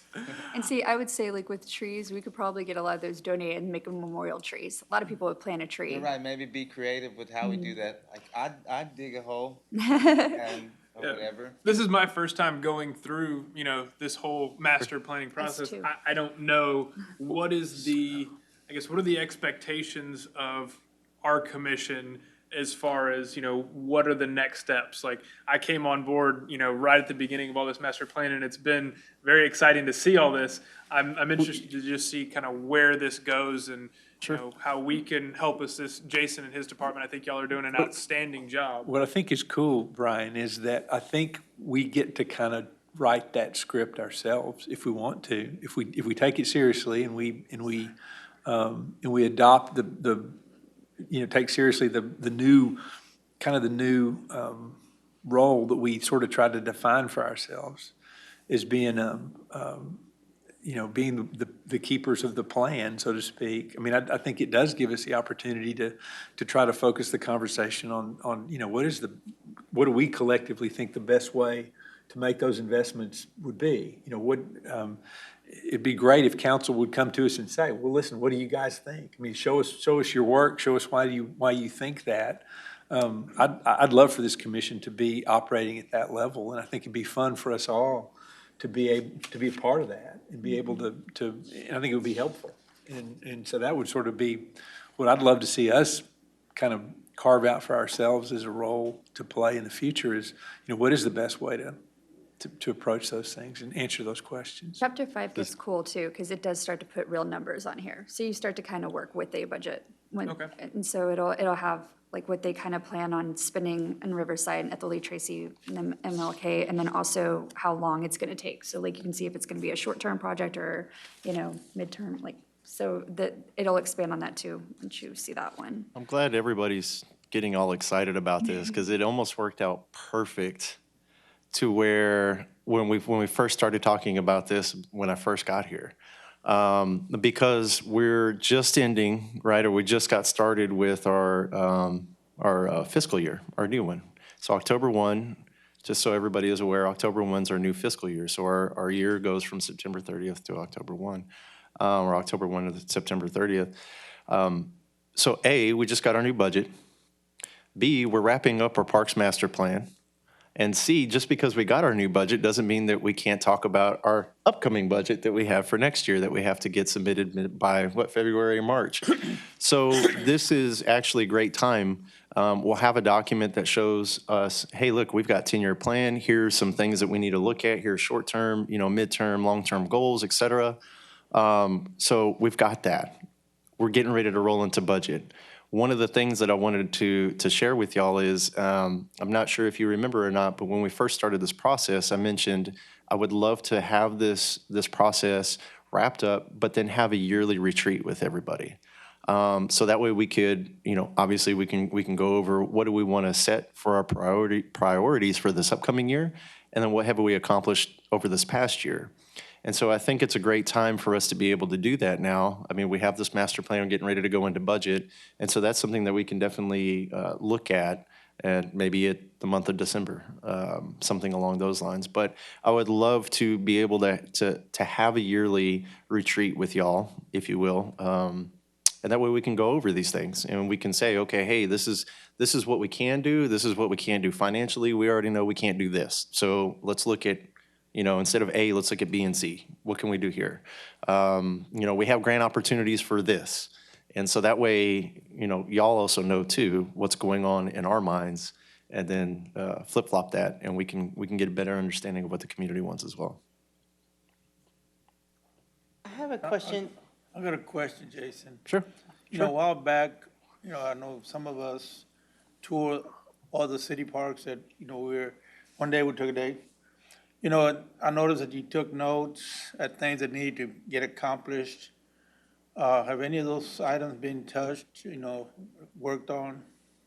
Yeah, I'm sure we have. There was a lot of those that were maintenance items that we're working on, and that's something too internally with staff. As Christian mentioned, we didn't really collect a whole lot of data, unfortunately, before, and so that's something that we're starting to do now. We really need to focus better on the maintenance aspect of it. Instead of being, reactive, we need to be proactive with it. And I can tell you just from the last month and a half to 2 months of data collection that we've been getting from our team members, they're very focused on trash and grass. And while that's a very big piece of our puzzle, that's not, the 500 other pieces that we need to work on either. It's, we have maintenance, we have painting that needs to be done, there's playgrounds that need to be fixed. And so that's something that we're looking at internally to shift our focus on. To be quite frank with you, I can't tell you how many items we checked off of that list. I can just tell you that I know we went back and we chatted with staff, and there were some maintenance items taken care of. I saw that superintendent position is open for maintenance online, so Yes, ma'am. hopefully you'll get one of those soon. Yeah, we're actually working on trying to wrap that up here within the next week or two. We're on our second round of interviews right now. Jason, how much of the maintenance across all parks and recreation is done internally as opposed to how much is outsourced? Like mowing, electrical maintenance, all that kind of stuff. Is it pretty much all in-house, or is it mostly all out-house, or what's the breakup if you had to just ballpark it? So that's a really good question. I can't tell you the breakdown on like electricity or plumbing or anything like that. I can tell you that our staff handles as much as they can until they get to a point of no return, basically, or they need assistance. That's when we'll call in an electrician or a plumber. Obviously, if it's a safety issue, we're not going to touch it. We'll call in professionals for that. But if it's something we're fixing an irrigation head or there's a control valve, I mean, that's something that staff will take care of internally. If you're talking about just general landscaping maintenance, where, mowing and weed eating, there's 7 parks that we do not maintain in that regard. It's just contracted out. So it'd be the mowing and the weed eating of 7 of our smaller parks. We do maintain everything else within those parks. So if there's something that's wrong with the trash cans or the restrooms or what have you, that's something that our staff takes care of. I don't have a percentage breakdown though for you. I'll say I went and played disc golf at Riverside at lunch one day this week, and I was very impressed by the mowing, especially even down by the river. There's like a hole, I can't remember what it is, like maybe 9 or 10 that's like right on the edge, and you can see there's probably a 30-foot radius around the disc golf ring that was all mowed out, and so it was just quite nice to go down there, and after all with the rain and everything we've had, to see that all of the mowing was done down there. Yeah, So. beautiful. It's 12 feet underwater right now. Right. Well, and that's something that we're prioritizing as well. I mean, again, I told you before, we had realized that our staff's focus was trash and basically grass. We need to reprioritize that. If there's certain areas that don't need to be touched every other week and they're in the open green space and they're in that back 40 and nobody goes to it, then leave it alone for another week or two if we can. By all means, we don't want things to get out of control, nor do we want it to be a safety issue. But quite frankly, if we're not taking care of a safety issue on a playground, I've got more issue with us not taking care of a safety issue on a playground than trying to cut grass that's 6 inches tall. So that's where we just need to shift our priorities. And I liked Christian's idea about trying to have more, maybe park cleanup days. Maybe community organizations could volunteer to mow once a month or something like that. And he had mentioned he had put that in the plan also, being creative of doing things like that. Absolutely. Well, with everybody's permission, let's move on to the parks update, since we're kind of working on Jason already. Go ahead. Let him go ahead and do you have one other thing, Gail? I have one question regarding a presentation about that playground, that fitness playground that you Uh-huh. brought presenters in. Is the city interested in that? I saw it was a grant thing, based. I think Situation. it's still to be discussed on an agenda yet. It's not on for tonight. Did they not do the presentation? Well, looking at the minutes from last meeting, it looks like it was, it was on there for future agenda items, but not tonight anyway, with, I guess, what we've. So we Gotta can be do up it to for it. next But I week. would like to, that's something I'd like to, I do want to talk about at some point. I but- did reach out to them and it's a grant And I liked it too, situation. so Have you just seen to it? have more conversation. I liked it. I pretty looked cool. it up too. Yeah. Well, there's a couple of people that brought it to me, and they seemed excited about it, and seemed to be like they might be willing to help, help with it. So, Hey, we could put it on next yeah, agenda, for sure. we can take a look at it. You want to go ahead and? Sure. So I apologize. I would have a PowerPoint or some kind of handout for you, but quite frankly, there's been a little craziness going on in the office. So like 30.4 feet of water. But anyway, so I will just give you a really quick breakdown of some of the things that have been happening in the park system, and Kimberly will piggyback on the recreation part of it. I can send out this PowerPoint that I typically present to y'all at a later date if you would like, so that way you have all these numbers. But I don't have some of the numbers for the golf course. So again, just to jump onto the park side, obviously we have the river that's being a little unfriendly right now for us. That's supposed to crest later on tonight, first part of tomorrow. It's supposed to be around 30.3 feet. Right now, it's about 29 and some change, about 29.8, I think. Are y'all still closed at the gate? Yes, Okay. ma'am. Yeah, we actually, we closed a little bit more today. So all the gates leading into Riverside Park are closed until further notice. So just a heads up on that. We're thinking like probably Thursday, the water's gonna be back down. I would hope so. Our plan is that basically once the water recedes, we're going to give it a full day, so that way staff can go through the park and make sure that we don't have any safety issues or concerns to deal with, and then we'll go ahead and open the park as appropriately. So I'll let Kimberly talk about TAF, but we still are hot and heavy with TAF, the Texas Amateur Athletic Federation, for the MLK Games happening this upcoming year. So I'll let her jump on that. As I mentioned, we started collecting data for some of our staff hours for the parks maintenance. As I mentioned, it gives us a better idea of where we're spending our time. We are continuing to work on a few projects. We have the duck pond construction that is undergoing review right now through internally, I guess, through city departments. We have a little bit of information that our consultant needs to supply to our planning department, but otherwise, that should be done probably here within the next week or so. Once that's completed, we'll go ahead and send off those construction documents to the Texas Parks and Wildlife Department for their review. And hopefully we'll be able to go out for bid either at the end of this year or the very beginning of next year. So super excited about that. The Riverside Splash Pad RFP, we're looking at being able to push that out by next week, and that's going to be for design of the splash pad. Where's that located? That would be located next to the children's playground. There was. Front of the sports fields? By the challenged athletes, in between the challenged athletes? Yes, ma'am. And the playground? Yes, ma'am. Of course, the Parks and Recreation Master Plan, just got an update on that from Christian, so I won't go into that again. We do have something that I didn't mention last time was the Community Development Block Grant. We secured 10 solar lights for Queen City Park and Pine Street Park. So those will be getting installed here within the next week or so. So you'll see some construction over there at those two parks. And then, let's see, one of the things that I wanted to mention, actually Commissioner Urbano was the one who brought it up, was the community center splash pad. So I know that has been down, it's been down for quite some time. We actually got a bid in to fix a lot of that. That was, what, $20,000? So it was a $20,000 bill.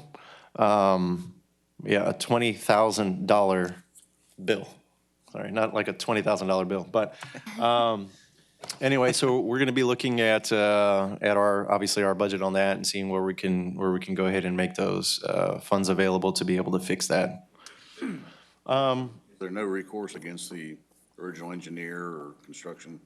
No, sir. Okay. No, sir. It's already all passed and. Did we decide, or did you, I guess, find out if it was like a maintenance issue that caused it, an engineering defect, or, because I know you had talked about like the grout in between and what the maintenance schedules needed to be for that for the other park so that this didn't happen at another one? Yeah, and quite honestly, I don't think we ever got a solid answer. I don't think we ever got, it was a maintenance issue or anything, and so, it was a leak? A leak underneath. Oh, okay. So it sounds like there was a leak underneath. I'm not sure if it was just a busted pipe or what the cause of that was. I would think that having a preventative maintenance plan would be a lot more beneficial for us and hopefully not have those kinds of leaks. And so I'm not sure, to your point, whether or not it would solve that issue in the future.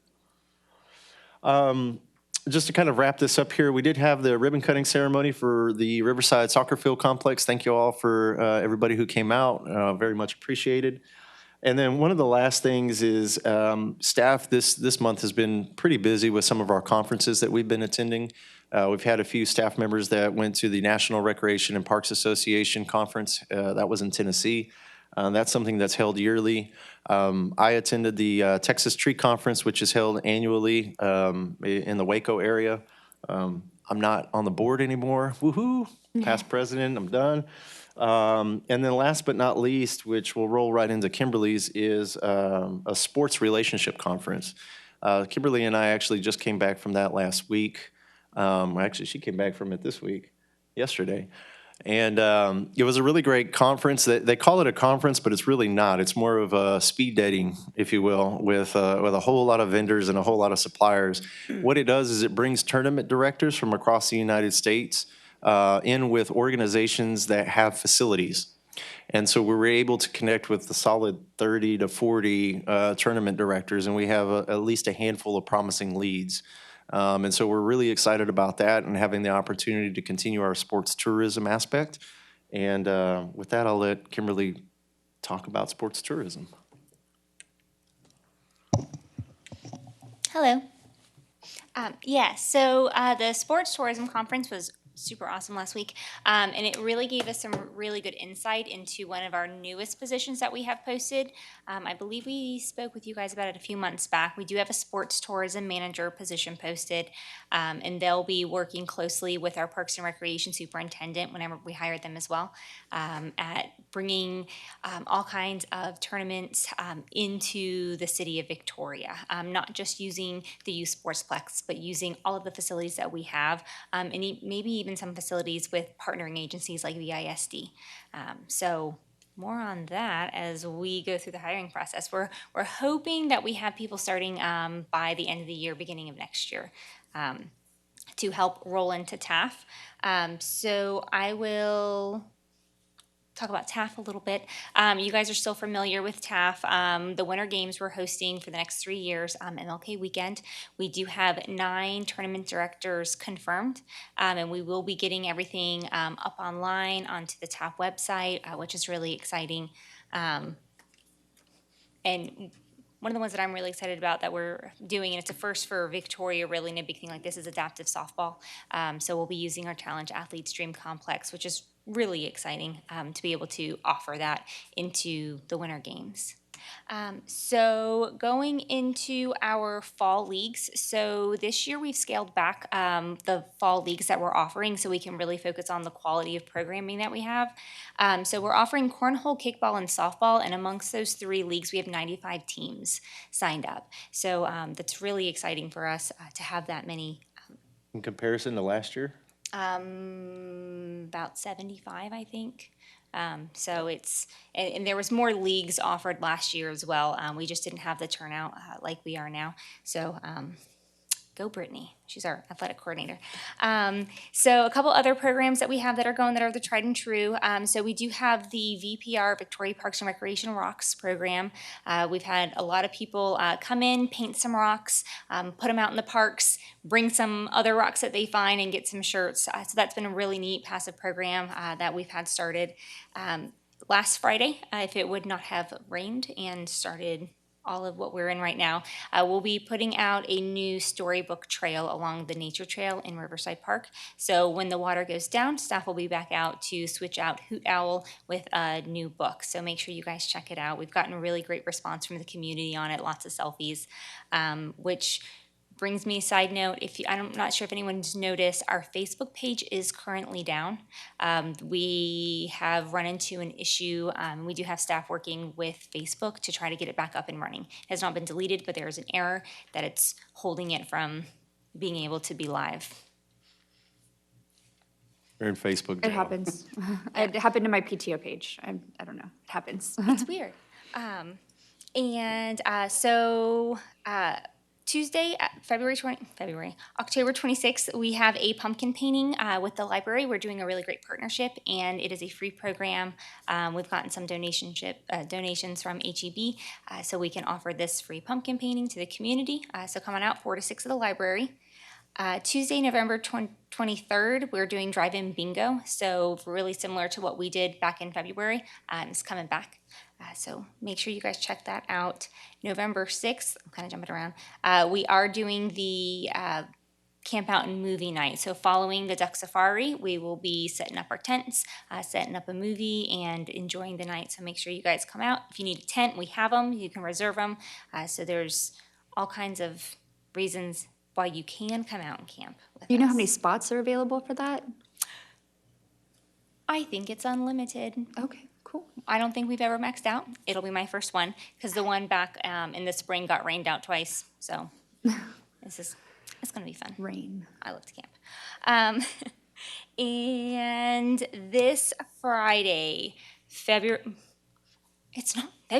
October 22nd, we will be at the community center for a drive-in movie, a Halloween haunted cinema. There'll be a trunk or treat as well. So make sure you guys come out. We'll be showing Coco and Jeepers Creepers. So it's a double feature, scary movie, heads up. Where's this, in Riverside again? Community center. Community Center on Friday, 6 o'clock. And so it's going to be on the side of the building where the stage is for the 4th of July. And so you can just drive your car up, have a cool drive-in movie for the evening. Oh, Bring your kiddos, trunk or treat. gonna be fun. We will have an FM transmitter, so you can literally just tune in your car. And one final thing, Christmas parade float and vendor applications are available if you guys want a float or you know people who want floats, help spread the word. I think November 16th or 22nd is the deadline. I think it's the 22nd, 16th is the deadline for that. So people are very excited. So we're gonna have a traditional Christmas parade downtown, not a reverse one. Thank you. Yes. If you can't do it online, call me and get it done for you. Yeah, there's been a couple of weird errors going on. So Jessica will hook you up. That's right. Hey, Jason, can we get the Challenged Athletes Stadium repainted before Taft games? Yeah, Can absolutely. that be done? So that way, General Stadium looks so pretty because it's like vibrant and new, freshly painted, but it would be nice if it looked pretty too. Has a new parking lot too. You know, Right. we have a, were you done? I'm sorry. Oh, yes. Continue. Oh, okay. We have a semi-pro team, basketball league, M3BA, and they've been having tournaments at St. Joseph. They also had, their last tournament was at Victoria College, and it's a little semi-pro league. And Gary Moses is real active with them, helping them lift it off the ground, but they have teams that come from Houston and San Antonio and things like that. And I just wanted to mention it because I know they've been working real hard to try to do it. I mean, they sign players and everything. Really? And yeah, from Victoria, they're operating out of here, but they have one in Corpus and things like that. Okay. So I just thought it was something to mention. It's pretty cool. It's a basketball, semi-pro teams. Yeah, absolutely. Is semi-pro still considered amateur athletes? I'm sure, but they, I don't know if they, pay for this or that, but they're not, I don't know. I don't want to say the wrong thing. Because we are still needing a basketball tournament director for TAF, if they would be interested in running a basketball tournament during MLK weekend next year. and the Okay. next Do you two. have their contact info that we could maybe connect afterwards? Yeah, I can send it to you. Okay. I can send it to you through text message or email. That'd be perfect. All right, for That'd be sure. perfect. Great. Yeah, and to kind of piggyback off of your comment, that's excellent. I appreciate that because one of the things too with TAF is that City Council had approved additional funding for some of our improvements for some of the facilities that are specifically, running hand in hand with TAF. So Awesome. we'll definitely look into that and see what we can do about getting it painted. Awesome. I get great feedback on those soccer fields. I mean, seriously, my friends are so happy. They don't have to drive all the way to the airport. There's shade, there's trees at nearby, less wind. I don't know. So people are happy. They look a lot better than they did, 6 months ago too. Thank you. Appreciate that. So you should be proud now. Thank you. I did notice that all those parking signs that you put up along the side of like, don't park here, nobody paid attention to though, and everybody just parked along the side of the road. Yeah, there are now tire marks over those signs, right? Oh, Like literally people were parked on top of the signs. I was like, Yeah.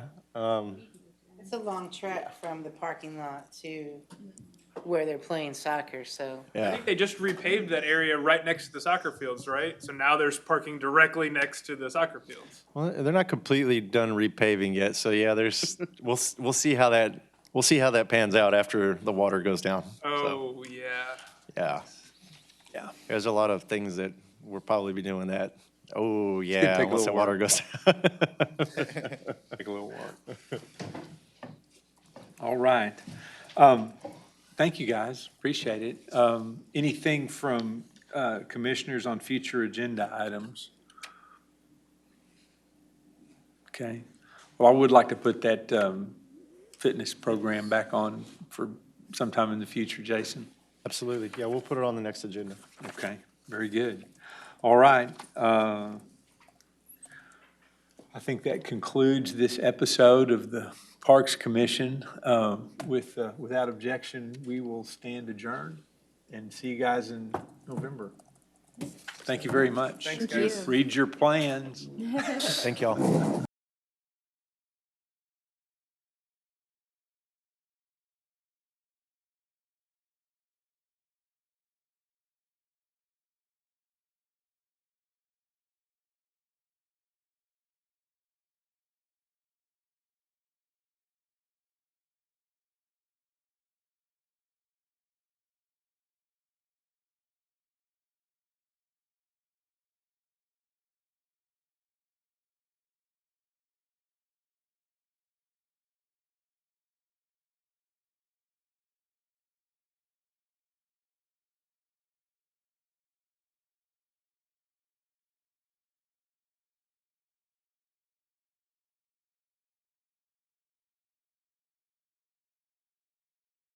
You're watching Explore Your Victoria on TV 15. Explore your Victoria!